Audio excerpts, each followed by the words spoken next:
নিরাপত্তার বিষয়কে মাথায় রেখে কোচবিহার MJN মেডিকেল কলেজ ও হাসপাতালে পরিদর্শনে গেলেন কোচবিহার জেলা মহকুমা শাসক Kunal Bandyopadhyay. Cooch Behar MJN medical college ও হাসপাতালের নিরাপত্তা ব্যবস্থাকে মাথায় রেখে বৃহস্পতিবার হাসপাতাল পরিদর্শনে গেলেন কোচবিহারের জেলা শাসক কুণাল বন্দ্যোপাধ্যায়।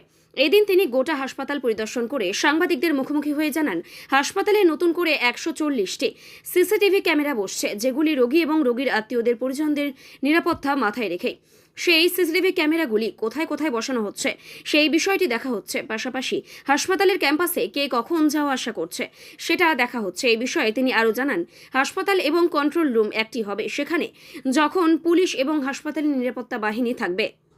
কথা বলতে হসপিটালের সামগ্রিক নিরাপত্তা এবং অন্যান্য বিষয়গুলো দেখার জন্য আমাদের আজকে যৌথভাবে এখানে আসা সবাই মিলে।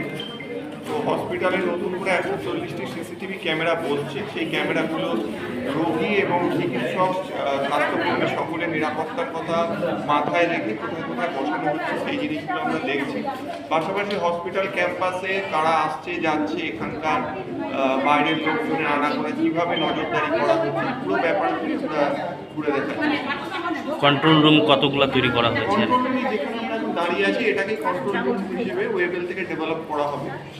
হসপিটালে এই মুহূর্তে 96টা ক্যামেরা রয়েছে, আর 140টা ক্যামেরা লাগানো হচ্ছে। সবকটা ক্যামেরাই এখানে রাউন্ড দ্য ক্লক মনিটরিংয়ের ব্যবস্থা রাখা হচ্ছে, অ্যাডিকুয়েট পাওয়ার ব্যাকআপ থাকছে, পুলিশের তরফ থেকে লোক থাকবে, হসপিটালও একজনকে ইন্টারেস্ট করছে পুরো কন্ট্রোল সিসিটিভি ব্যাকআপের জন্য।